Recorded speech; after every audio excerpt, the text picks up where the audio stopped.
Our story begins in the Dragon Kingdom, in the city of Linhai, where countless monsters from another world broke into the real world, causing great disaster for humanity. Man, I think this is the fifth story I've covered on the channel that starts like this, you know? It almost feels like the same thing. Anyway, it's said that fortunately, fate smiled upon humanity. Marks appeared on the backs of all humans, awakening various special professions through mysterious imprints. Since then, humanity has embarked on an era of universal job change. Among the many awakened individuals, there are only three mythical level professions: the Lighthouse Nation, with the Elven Phantom Sword; the Barbarian Nation, with the Hell Dragon Knight King Ryzadif; and the Cold Nation, with the Ice Mage King Quan Jixian. Due to the overwhelming strength of the mythical level professions, the Lighthouse Nation, Barbarian Nation, and Cold Nation constantly lead the progress in conquering the parallel world, far ahead of other countries. 100 years ago, the Dragon Country also produced a notably talented profession, known as Number 1, the strongest in Dragon Country, Asura. However, during the invasion of the level 9 Beast Tide, the strongest Asura, as an 8th level professional, defended the rift alone. He protected the Dragon Kingdom and sacrificed himself. He also spent only 10 years creating China's highest record, becoming the first to clear the 70th world. This year marks the 11th anniversary of Asura's death. At the memorial held in the capital Longcheng the day before yesterday, high-level professional elites from the Dragon Nation participated one after another. At the same time, according to this year's statistics, a total of 12.35 million people in the country participated as awakened individuals, an increase of 11.3% compared to last year, setting the highest record in the last 110 years since the alien world arrived on Earth. Among them, core professionals represent 10%, greatly surpassing the record set in the year of Asura's birth. And perhaps they can look forward to the birth of another Asura. Suddenly, in the background of the city, a lightning bolt strikes, casting a glow on a young man's window. Then it said, "Another world, the gate to another world is about to open. Professionals, please prepare yourselves again." It said that the gate to the world was about to open. With that, the young man wakes up and quickly gets up. He then wonders where he was and why he wasn't dead. He feels a sharp headache and recalls a few things. A woman saying, "Waking up with the most useless profession recognized in the world is not worth my time." And another woman saying, "Zhang Yu, your brother's medical bills are overdue by 2 months, and if you don't pay soon, you'll have to take him back to care for him." And another man saying, "A poor person awakening as a beast tamer will eventually die in the other world." And he himself saying, "Brother, I'm sorry, I really am useless. I couldn't save you or even myself." The man, now sitting on the floor, wonders whose memories those were. He says he wasn't expecting that. After 100 years, he would unexpectedly reincarnate into the body of someone with the same name as him, and as a beast tamer. What doesn't surprise him much is that the profession of beast tamer relies mainly on pets to fight. Besides improving his own level, the growth attributes of the pets cannot be neglected. Someone calculated that to cultivate a powerful beast tamer, one must achieve a level of wealth comparable to a nation. For ordinary people, awakening as a beast tamer is not good news. Because of this, a life of failure led the useless young man named Zhang Yu to seek his own death. The man then says, "But I was once Asura, the strongest awakener in the Dragon Nation. Since I've taken on this body and woken up once again, I will take on the responsibility to conquer survival in this other world." Looking into the mirror, he says, "Then consider this my gratitude to you." Then, the system speaks again. "The gate to another world is about to open. Professionals, prepare yourselves." The young man then says, "Open." Suddenly, the portal opens in front of him. He steps inside the portal, and the system says, "Professional Asura, hello. The system has detected you have been offline for 36,552 days. Another system then appears and says, "Total rewards. Alien energy plus 221 billion points. Congratulations on defeating the level 9 beast Tide for the first time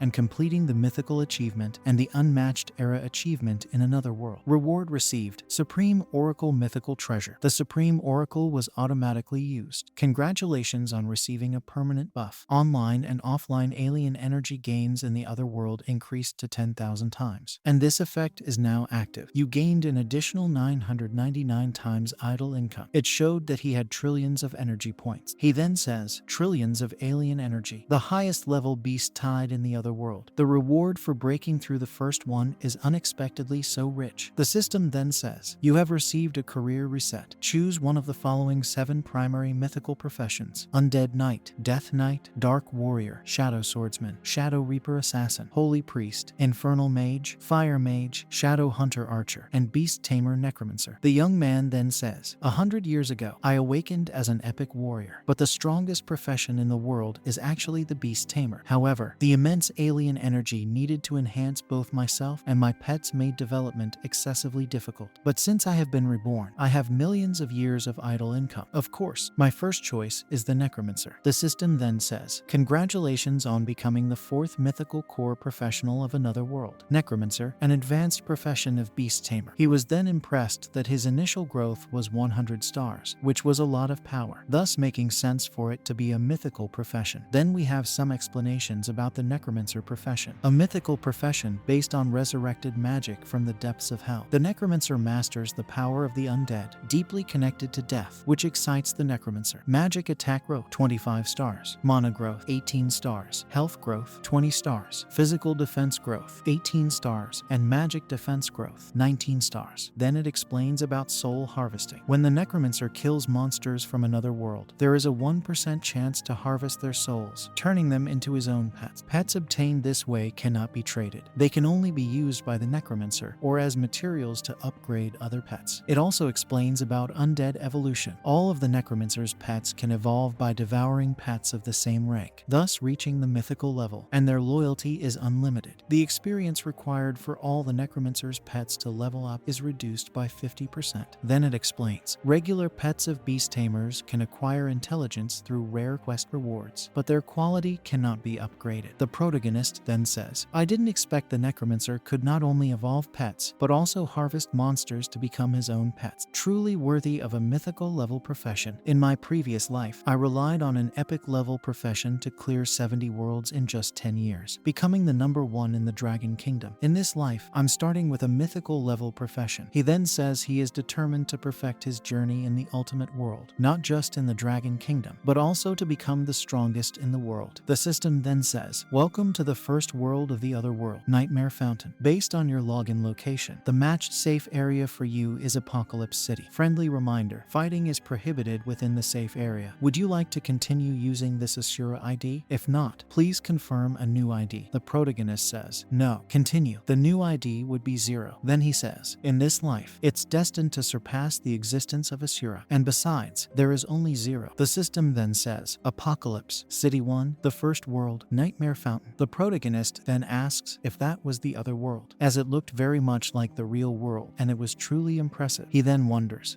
didn't they say there were monsters everywhere in the other world? So, where are these monsters? Another guy then says that this was the safe zone, so the monsters were actually outside. People around them started talking that the mission was starting now, and another was asking if anyone wanted to form a team, and if they shouldn't prepare something first. The system then says, the first world missions have been issued. You can check them in the mission interface. Checking the system, it said, Nightmare Fountain of the first world. When darkness covers the land, the slumbering demons below awaken. The world will eventually face a disaster, and, as a survivor, you must break the pattern of doom, overcome countless catastrophes, and break the darkness. The system then displays the world mission. Accumulate 1,000 monster kills in the first world, showing 0 1,000s. The world mission also includes collect 10 silver coins in the first world by killing monsters or completing tasks, showing 0 tenths. After completing the above world missions, you can activate the portal to the first world boss dungeon. Defeat the boss to enter the second world. The protagonist then says, it seems like the standard layout of the other world hasn't changed much. First, I'll buy some equipment and then proceed with the tasks. He then arrives at a shop where a man says, how can I help you? This was the owner of the equipment shop named Chelsea. The protagonist then thinks that the system's equipment shop is just like before, offering only basic items, with the best equipment being just 1 star. The man then says, my friend, if you're not satisfied with this place, the shop can provide higher quality equipment. However, it will require a bit more copper coins. The boy then throws a bag full of copper coins and says, here are 100 copper coins. Give me the 1-star equipment. Thus, the man ends up giving a staff to our protagonist and asks him to come back anytime. The people around the protagonist were very impressed by that. One guy then says, the noob package only gave us 100 copper coins. Why did you spend all of it on such an item? Another guy says, man, a 1-star equipment doesn't add much attack. It would be better if you bought a full set of items rather than just a 1-star weapon. That cost wasn't effective for you. Zero then turns and says, thank you for the reminder, and walks away. A woman then says, but only superior star weapons can be refined for attributes. That wouldn't increase the attack power. The man then says, refining equipment refinement requires foreign energy, and you can only get a small amount through monster killing tasks and precious things. Even leveling up isn't enough. If someone uses it to refine a 1-star equipment, they must have a huge hole in their head, spending money recklessly. And look, he doesn't even have a bit of defense. I bet that kid will have many problems later. Another person then says that he doesn't know where that country bumpkin came from, and he has no idea what's happening in this world. Whether here or there, you can't do anything without money. For new common professions, spending all your money on 1-star equipment isn't really cost effective. The protagonist is looking at his staff and says, the alien energy obtained from common professionals there from monster kills is extremely limited, and they can't refine 1-star equipment. He then says, well, unfortunately, what I have now is minimal, the famous foreign energy. The system then says, this refinement consumes 1 point of alien energy with a 10% chance to upgrade a green attribute. The higher the attribute, the higher the refinement cost, and the lower the success rate. His refinement then succeeds. The system then asks if he wants to proceed with the refinement. He says, yes, continue and don't stop. He then begins to refine multiple times, succeeding each time. The system then says that the equipment has been upgraded to the highest level. It says, refinement completed with 132 clicks. Total consumption of points, 9,985 alien energy. Congratulations on obtaining the gold attribute, Pioneer Flame Equipment. The protagonist then says, a 132 times refinement at once. Surely someone with great confidence in their trillions of alien energy. He then says that the preparations are complete, and next, the show will begin. The scene then shifts, and the system says, World 1, Nightmare Origin. There was a forest burning in the background, and it was said, the beginner professional's nightmare starts here. Several people were fighting some monsters. One guy said, what the hell is going on here? This monster is low level, but has much more HP than me. If that creature manages to hit them, they'll surely die. Suddenly, a huge light hits that monster, impressing everyone present. The system then says, activate Flame of the Pioneer Team, burner effect. From the middle of the smoke, we see the protagonist. The system then says, you killed a level 1 mutated giant rat experience points, plus 2 alien energy, plus 10. Zizinzer, gain 10,000 times. The protagonist then thinks that mythical level professionals have a maximum base attribute buff, plus maximum level equipment. He then says, the mutated giant rat that common professionals need a team to kill can now be defeated with just one blow. Everyone was astonished by the absurd power and damage the protagonist caused. A girl then says, all his equipment is gold. Could he be an experienced professional? Another boy replies, that's impossible. Who would have so much alien energy in the early stages to refine such equipment? But regardless, he really delivered a powerful blow. The protagonist then thinks, level 1 monster experience is too little. To maximize experience gain, I have to kill higher level monsters. In the first world, the Nightmare Origin, besides the low-level mutated giant rats, there are also level 3 and 4 venomous spiders, level 5 to 7 iron armored scorpions, level 8 and 9 wild berserks, and the final boss of the first world, level 10, the Berserk Boar King. He then says, now, the best option for me are the level 3 and above monsters in the abandoned factory. The protagonist was about to leave when one of the knights called his attention, suggesting they all form a team since they have a healer, a tank, and a DPS. One of the girls was nearly stripping to attract the protagonist. While one girl was showing her legs, the other was flaunting her assets. However, the protagonist coldly replied, no, I don't need you. Excuse me. The protagonist then turns to the three and walks away. The scene shifts to the protagonist killing several monsters in the forest. The system congratulates him for leveling up. His health increased by plus 30, mana by plus 12, and he gained plus 6 free attribute points. His current level is 2, and the next level requires 250 experience points. Suddenly, a gigantic venomous spider appears in front of him, but he kills it with a single blow. The system says, congratulations, you leveled up. Health plus 30, mana plus 12, and attribute points plus 6. The current level is 3. The next level requires 1000 experience points. As the protagonist walks, there are several dead monsters behind him. The system congratulates him again, saying he unlocked his first skill slot and received an initial skill as a system reward, Fireball. He then says he didn't expect the same level up bonus for mythical level professionals to be 6 times higher than for common level professionals. Leveling up 3 times, the freely distributable attributes already reached 18 points. He then notes that the Beast Tamer profession follows a growth path similar to that of a mage in the early stages, so it's crucial to ensure faster casting, stable products, and better agility and intelligence. He then says, as for the initial skill, its power is not great for common professionals with limited alien energy. Generally, it's not worth wasting here. Unfortunately, in this life, the one thing I have in abundance is alien energy. He then proceeds to max it out. The system then says, consuming 10 points of alien energy on your small fireball skill. Its status has been updated to rank D1/10 and damage increased to 112%. He then begins to evolve it several times and notes that it's not bad, as his initial skill can now reach 140% damage. The system then says, congratulations, your fireball skill has advanced to a super fireball at rank A and has reached the highest skill quality for your professional level. Proceed to the second job change to continue the upgrade. The protagonist then says that, at this rate, completing tasks in the first worlds should bring him to at least level 8, and by then it will be quite challenging to face the final boss and complete the first world's clearance. Suddenly, he notices a giant door beside him and wonders if there's someone in there. Curious and fearless, he opens the door and sees an old man with one leg, named Kale. The protagonist recalls that if players die, they really die. This world is almost no different from a regular game, with missions, dungeons, and an NPC in front of him. The old man says, my wife and children were killed by monsters. Adventurer, can you help me kill those hated scorpions? The system then says, the story has developed. Do you accept the mission? Exterminate the scorpions. The protagonist notes that the equipment obtained from NPC missions is much better than that dropped by monsters. And even if he has just one team, this mission is worth it. The system then says, mission details. Exterminate the scorpions. Normal mission, difficulty 10. Please kill all the iron-armored scorpions and their leader, the iron-armored scorpion emperor, in the judgment factory. It shows 0/30ths. The reward would be plus 500 experience points, plus 10 silver coins, plus 300 alien energy, and a random 1-star equipment. Suddenly, the protagonist senses movement nearby and says, well, it seems there are not only monsters here. However, completing my mission is my priority now. Iron-armored scorpion. It's been a long time since I've seen you.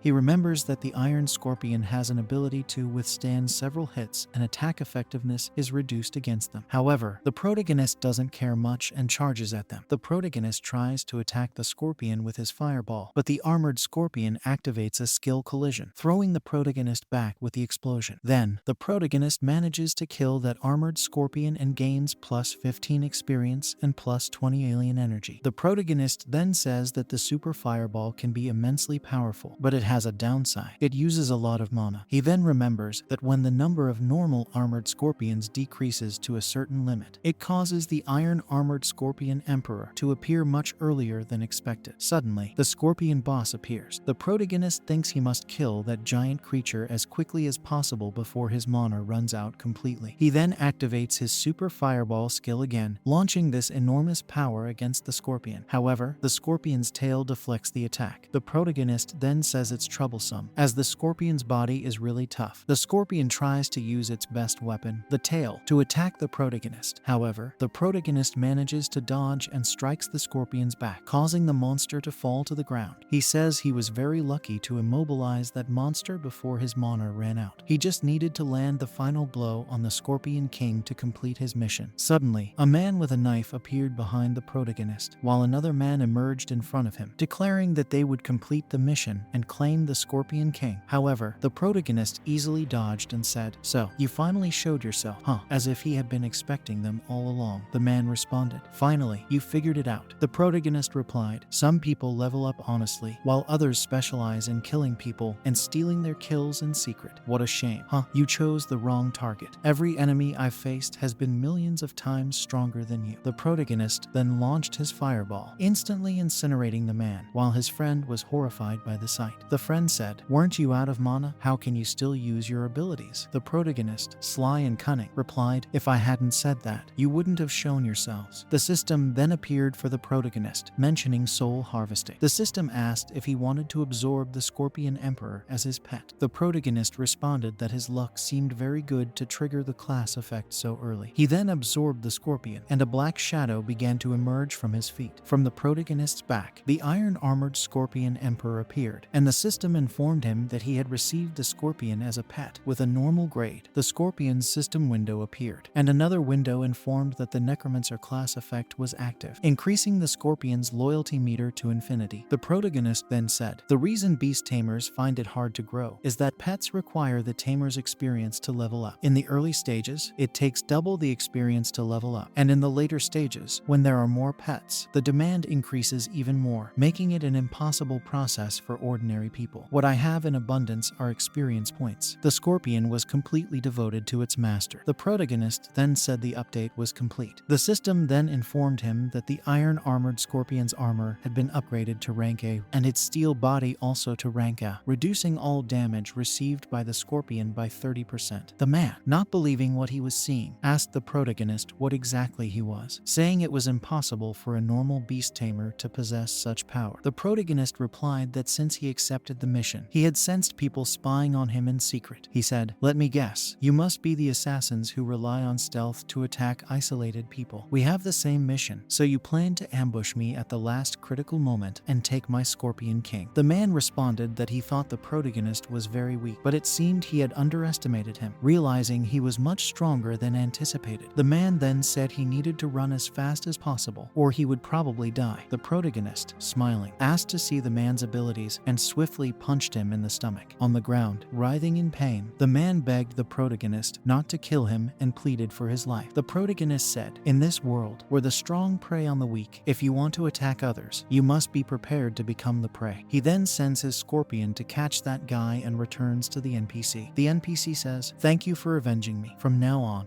Car, will be your good brother." The system then says, "Congratulations on completing the mission Scorpion Destroyer reward. 500 experience points, 1 silver coin, 3 million alternative energy points, and a magic necklace. Congratulations on also receiving armored leggings equipment." He also leveled up, with his health increasing by 30, mana by 12, and 6 free attribute points. His current level is 4, and it will require 2000 experience points to reach the next level. The protagonist then wants to check out the new equipment, so he opens his system. He sees the magic necklace, which increases his mana by 100 and his physical and magical defense by 20. He comments that it feels like a slow worm finding a pillow, as the equipment that adds mana addresses his urgent mana shortage, making the upgrade truly complete. The protagonist then uses a total of 2499 alternative energy points and receives the golden equipment Holy Domain of Magic Source. By spending another 2985 points, he obtains the golden equipment Hero's Protective Armor. He remarks that with these two pieces of equipment, along with the silver armored Scorpion Emperor, they should reach level 5 as quickly as possible. Suddenly, the system announces to everyone, "Attention, professionals, all class changes in Dunsday City. Please note that the hidden secret realm of Dunsday City, level 5, has appeared near Judgment City. This secret realm will last for 1 hour. Please go to the secret realm to challenge it. The first person to clear the secret realm will receive generous rewards." People are amazed that this level 5 dungeon is a secret realm. The protagonist thinks that it's not far from where he is, and with his current abilities, the reward is already clear to him. It will undoubtedly be his. In the middle of the crowd, a man asks if anyone wants to join him, mentioning that the rewards from the secret realm are very generous and could make them rich. Another person replies, "Look at us. Entering a level 5 secret realm is asking for death. We might make a lot of money, but we won't live to spend it." The man then suggests forming teams. Suddenly, a man pushes the protagonist, and this man in golden armor is identified as President King. People are curious and comment on his grand entrance. Someone explains, "Don't you know who this guy is? He's the king, the son of the richest man in Linhai. The 3 largest pharmacies in Linhai are owned by his family, and their net worth is in the billions. So yes, our young masterly is always extravagant, and each of his subordinates has a full set of 1-star equipment, each costing tens of thousands." Suddenly, a woman named Lin addresses the protagonist. "Zhang Yu, what are you doing here?" The protagonist thinks, "Oh, the ex-girlfriend of this body's original owner." Lin then says, "You're just a common beast tamer who can't even pay your rent, and you're thinking of challenging a level C secret realm." The protagonist curtly replies, "What's it to you?" Lin is shocked, wondering why Zhang Yu isn't groveling and begging for another chance as he used to. Lin then boasts, "For special secret realms like this, only strong people like our master Yao have the right to be the first to clear it. Some people need to stop having delusional dreams." A guy taunts the protagonist, "How does it feel to be thrown away? People should know their limits. Licking boots won't help you." The protagonist, unfazed, replies, "Well, she's just an old shoe I used. If you like her, go ahead, you can have her. As for the special secret realm, it's someone else who's having delusional dreams." The girl starts to get angry, demanding to know what he meant by that, calling him arrogant, and asking her master to teach him a lesson. With a wicked smile, the protagonist then said, "Well, I advise you to value your life." Ag responded, "Your threats are empty. I know exactly exactly how weak you are since you're nothing but a piece of trash. Another man said, man, this is very strange. I can't see your level or profession. It clearly seems like he's hiding it intentionally. Another man said, forget it. The young master is in a hurry to face the secret realm. I don't have time to waste on you. So this time I'll spare your pathetic life. The man called everyone there to go to the secret realm with him, certain that they would obtain the first class A. So all those guys went towards him. The man then got close to the protagonist and said, brother, just accept it. We, the poor and weak, can't compete with those rich and powerful second-generation folks. The protagonist responded, if you also think you're just a poor weakling who can't compete with others, then you must find a way to become stronger. The protagonist thinks, Zhang Yu, the original, was a poor guy, but what does that have to do with me now? The man then says the protagonist was being difficult. It said, did you hear about this? Resurrection scrolls cost 3,000 each in the trading market, and everyone here has one. As expected from the rich second generation, I heard that these scrolls can be used twice in 7 days, which means they have 3 lives, and it looks like the first clear will definitely go to the Supreme Guild this time. The protagonist thinks, in the secret realm, there are hidden monsters awaiting them. With my current strength, I can easily handle small common monsters, but I fear I can't deal with the final boss monster with just the iron armored scorpion. If I reach level 5 with the right equipment and maxed out skills, I can ensure a solo victory. So, that group enters the portal first. A girl comments that the guy intimidated her a lot, and he didn't even avenge her. The man responds, there were too many people around. If someone accused me of indiscriminately killing professionals, it would ruin the reputation of the Liu family and also your guild. It's not worth it. But don't worry, I will make that useless beast Tamer kneel before you and apologize sooner or later. The girl then thanks him, saying he is very important to her, and she knew he cared a lot about her too. The protagonist then summons the iron-armored scorpion again and says, like a course, common beast tamer pets require the same experience as their owners, but necromancer pets only need half the experience to level up. Normally, it's just making the iron-armored scorpion kill some small monsters, allowing it to level up quickly. Some people were watching the protagonist fight and were impressed by his absurd power. Someone comments, wait, isn't that the poor guy? He just encountered Liu Yanho. Another wonders how he is so strong and how he managed to kill a level 5 scorpion. They realize they were wrong to mock him before. Suddenly, the scene shifts back to the protagonist, and 3 women try to seduce him into joining their group. One of them says, you can take me with you to fight the monsters. Let's be friends, sweetie. Another says, big brother, I can be your girlfriend. I swear I will never betray you, no matter what happens. But the protagonist ignores the women and simply says, no, turning his back and walking away. The system then announces, attention, professionals, the level 5 secret realm will close in 10 minutes. The protagonist thinks, the iron-armored scorpion's level C equipment increases its defense and can be the frontline tank, while I will focus all my strength on attacking from behind. With the equipment that rapidly restores mana, the fireball can be used continuously, thus increasing the efficiency of killing monsters. The protagonist then heads towards the portal, saying that 10 minutes is more than enough. When he gets there, the group is already completely exhausted and bleeding. One of the group members says that if they had a bit more time, they could have defeated the scorpion boss. Another comments, President, a level 7 boss and level 2 professionals from the United States are just cannon fodder. The girl then says, the monsters in this secret realm are too powerful, so we should focus on staying alive. Her henchman agrees and says that before the monsters chase them, they should use the resurrection scroll to escape, or else they will certainly die. Suddenly, they see someone entering through the portal. When they look closely, they realize it's the protagonist and wonder why that scoundrel was there. The president then says, you came here to face the secret realm monster. Just you. You really aren't afraid of dying, huh, kid? The protagonist starts laughing at them, which irritates everyone. One of the group members says that the young master will teach him a lesson. The woman then tells him not to get angry, as the guy was a poor wretch who couldn't even buy a resurrection scroll and was surely there just to die. Another warns the president that the monster is coming and they need to leave immediately. They end up fleeing, saying that the protagonist will surely die there because he is an idiot. The system then says, welcome to the level 5 secret realm, Apocalypse City. Secret realm mission launched. Defeat the realm guardian level 7 physical type. This was the boss monster. The protagonist then says, well, here we go. I really don't need to worry about these noisy people. Suddenly, the ground starts to crack and a creature emerges. The protagonist was already expecting it and says that it finally arrived. The monster fully appears in front of the protagonist, who says, as expected from the scorpion leader, it's not the same as those minions, and its health bar is much bigger. The protagonist then summons his power and commands the scorpion scorpion to attack. The creature begins to assault the protagonist without hesitation, and he remarks that with the skills and equipment of the iron-armored scorpion, even a level 7 boss monster cannot harm him. He launches several fireballs at the scorpion, but they don't seem to cause much damage. The scorpion charges at the protagonist again, but he summons his own scorpion, which grabs the other's claws. Then, he conjures multiple super fireballs, aiming at the scorpion's head, which finally inflicts significant damage. The scorpion continues its relentless attack, but after a few more blows, the protagonist manages to kill the boss. He even mocks it, saying it was no big deal. The system then announces, "Congratulations to Player 0 for the first completion of the Level 5 Secret Realm, Apocalypse City. The secret reward is a Helmi Scroll of Black Iron Grade +1. Everyone sees the same system window and is outraged to learn that the realm has been cleared. People wonder who this great warrior named Zero is, amazed that he managed to clear the Level 5 Secret Realm. A girl comments, "At this point, everyone is just level 1, 2, or 3, right? The Secret Realm Guardian is at least a level 6 or 7 boss. How did that boss get defeated?" The leader then says, "Could it have been your ex-boyfriend? He just went into that portal." And the announcement appeared a few minutes later. The girl responds, "That's absolutely impossible. You saw him hiding his identity, right? He didn't even have a pet. How could he defeat a level 7 boss alone?" The leader begins to smile and says she's right. It must have been someone else. The man then states that the person who managed to kill the scorpion is definitely not an ordinary person. He orders, "I want you to find out immediately who this player named Zero is and offer a high reward to recruit him to our supreme guild. I want him to work for me." All the servants agree to this. The scene then shifts to the protagonist, who comments that the drop rate of monster lords is indeed higher than that of common monsters. Besides copper coins, blueprints, and equipment, the most important items are the scrolls. The system then says, "Secret Scroll of Level C, and its grade is Black Iron. It consumes 1000 points of alternate energy to upgrade to bronze level. Upon opening, you will receive a guaranteed amount of silver coins and a Black Iron level reward mission." The protagonist then says the secret scroll can be upgraded for less than 1000 points. He upgrades the scroll with a click, successfully taking it to bronze level and then to silver level. He comments that there has never been a king level secret scroll in the first world, and if it were in the market, it would probably cost hundreds of thousands of coins. For ordinary people who changed classes, this would be a significant amount of money. However, he says his goal is to traverse these alternate worlds. The system then announces that he used the level 5 king's secret scroll and earned a gold coin, as well as a mission called Bounty. The mission is to rescue the king level survivor. The system says, "Please complete the task within the time limit. You will receive generous rewards for this." The protagonist comments that the mission has a difficulty of 100 and the rewards are unknown. He wonders why a king level mission would be just to escort an NPC. The mission description is, "Darkness covers the land, monsters resurrect, and humanity faces disaster. In the first source of the nightmare of the alternate world, find the survivor named Ain and take her to the safe zone of Dunsday City. Unknown rewards, time remaining 12 hours. If the task is not completed within this time, you will fail, and the task will permanently disappear." The protagonist then thinks that the map is level 10, and he is only level C. He also considers that boars usually appear in groups, which can be very difficult to handle. However, he decides to stop overthinking and says he will find Ain first. Suddenly, the scene shifts to a little girl running from boars. A fireball hits the boars, and the protagonist appears beside the girl. The system then says, "Survivor Ain found. Time remaining 10 hours. At that moment, a boar starts roaring in front of them. The protagonist wonders if this is related to the mission. As soon as he found Ain, the boars in the forest became very restless. Suddenly, the boars start attacking the protagonist and Ain. He uses his fireballs to burn some of them, but the boars keep coming. The protagonist comments that these boars are very tough and that even a mythical class with a gold attribute and a rank of fireball can't move them. He concludes that if he dies here, the mission will fail. He then summons his armored scorpion and instructs it to protect them. The scorpion fights the boars while the protagonist uses his super fireball skill to hit the backs of the other boars. The system then announces that he managed to kill several boars. He reaches level 10 and gains 40 experience points and 100,000 alternative energy points. The protagonist realizes that this is working and tells his scorpion to continue attacking the boars. They keep killing one boar after another, but the protagonist's mana bar is nearly depleted. He comments that the boars keep coming non-stop and his mana is almost gone. The little girl asks if he is alright, and he assures her that he will definitely take her back. At that moment, a boar hits the protagonist, throwing him away. Quickly, he uses his fire fireball, but this time the boar resists. The protagonist notes that fortunately, his health bar is relatively high. Otherwise, that boar's hit would have knocked him out. His armored scorpion is also struggling in the fight. He comments that he never thought he would be in such a difficult bounty mission. The protagonist then looks at his system and is thankful that he can finally level up twice in a row. He urgently asks the system to upgrade his attack first. His stats are updated: Intelligence 26, Spirit 15, Stamina 10, Constitution 10. Now his magic attacks are at 164, Physical Defense 18, Magical Defense 19, Health 230, and Mana 192, with his alternative energy being in the trillions. There's no need to mention the exact number. The protagonist then uses the equipment he obtained when he defeated the Scorpion King, called the Lord of Glory's Battle Ring. This ring is level 7, 1-star quality, and gold attribute. It increases his attack by 35 and strength by 3. It has no specific class, and its passive ability is penetration, reducing the enemy's defense by 20 points. The protagonist then stands up and begins to conjure a gigantic super fireball, launching it at all the boars in front of him, killing them all at once. He comments that this is great because before, he could only damage the boars after 7 or 8 shots. Now, he can kill the boars with just 2 fireball shots. The more boars appeared, the more he killed and gained energy. After a long time, the protagonist is completely exhausted. He comments that he finally got rid of that group of wild boars, and that once Aang is sent back to Judgment City, the task will be completed. Suddenly, a knight appears in front of the protagonist and says, "So you really didn't die in the secret realm, huh?" The system in the knight's head indicates Supreme Sword and Shield Warrior, and in the protagonist's head, he is identified as Supreme Moon. The protagonist comments that he doesn't want to waste time fighting those two now. He tells Yao that if he were really a level 5 elite with gold equipment, not many people could compete with him now, so he should teach that boastful guy a lesson. Yao then says, "You were lucky last time because I was very patient and spared your life, but now it's time to pay." The protagonist replies, "You want to kill me? Then come on, man, I'm not stopping you." Yao charges with his sword, attacking the protagonist and saying, "Let's see who is more brutal, your words or my sword." He hits the protagonist's shoulder, but to his and the girl's surprise, the blow doesn't even make the protagonist flinch. Yao wonders how this is possible and comments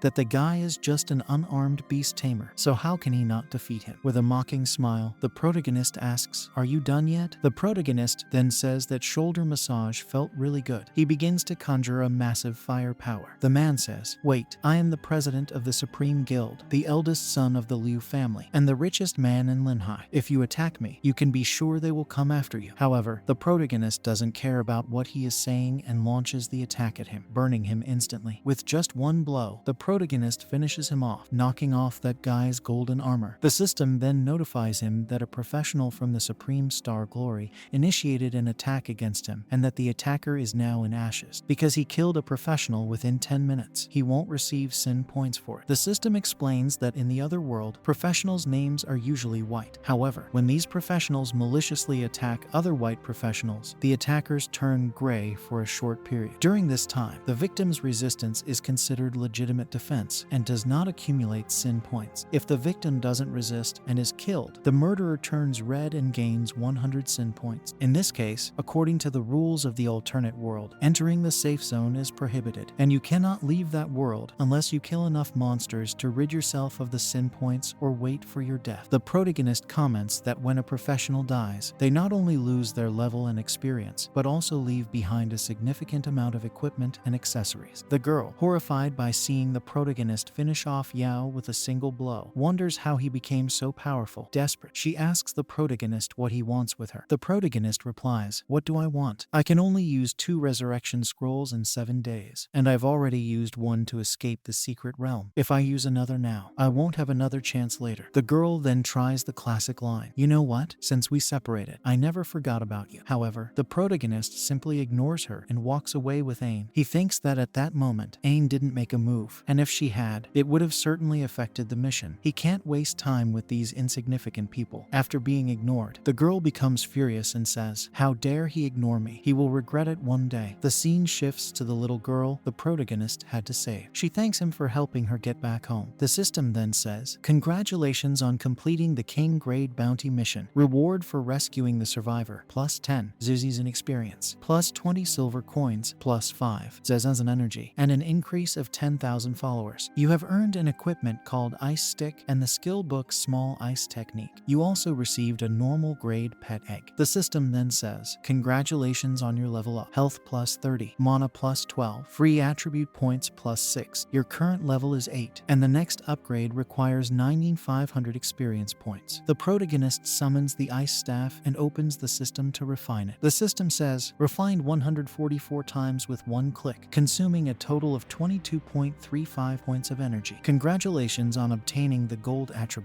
Destroy Frost Scepter. The protagonist comments that the higher the quality of equipment, the more energy is consumed for refinement. He says that for him, it's not a problem. He adds, the reward also included a pet egg. It's just a normal quality pet egg. I also gained many common pet eggs while killing monsters. I think I'll feed them all to the armored scorpion. After devouring everything, the system says, congratulations on the evolution of your armored scorpion pet. From normal level, it is now an elite silver armored scorpion. The protagonist then says, not bad, huh? A 2-star action and a silver armored scorpion, along with the gold equipment that Leo and Raoul contributed earlier. This should be enough to fight the final boss of the first alternate world. But before that, I need to go back and replenish some supplies. With that, he opens the portal to return. Upon exiting the portal, he receives a call. Picking up the phone, a person says, Mr. Zhang Yu, for the last time, I'd like to remind you that if you don't pay the 390,000 medical expenses your brother Zhang Zhu owes, the hospital will halt all treatment for your brother. The protagonist then says, give me the hospital's payment card number, and I'll call back in 10 minutes. I'll sell some more gold equipment and easily make a few million. Helping the original owner save his brother can also be considered as repayment for this body. The system then says, warning, these items are bound and cannot be traded or sold. The protagonist looks at it and says, seems to be the downside of the 10,000 times buff increase. A supernatural setup isn't really a bad idea. These items can't be traded, and even if I sell all my existing silver coins, it will only be around 10,000, so I need to find a way to make money. He then picks up his phone and sees some messages saying, selling a gold coin from the 8th world for only 2,000 yuan, and another woman saying, who can help train my sister, a novice from the first world, looking for a trainer, 200 yuan per hour plus 1,000 yuan for each level she gains. Is there any powerful professional who could help train my sister? The protagonist then thinks, regular trainers charge by the hour, but the money earned is very slow. Suddenly, he notices something. There is a red message from Ramiro. Reward for the first newest professional in the world from Linhai City. A large sum of 300,000 yuan to hire him as your trainer. People were commenting about it. One person says, there's no sparring partner and it's outrageous. This must be a scam. Another replies, no way. Scammers can't get through the official verification for posting rewards on the alternative world forums. Another person says, that's a big reward, isn't it? And another adds, it's more like a life-risking post. A guy asks what's going on and if someone could explain it. A person responds, this post appears every year when new professions awaken, and they say everyone who accepts this reward ends up dying without exception. People then comment that it's really scary and not worth it because their lives would be at risk. The protagonist, reading all this, says, a life-risking post. Huh? Sounds quite interesting.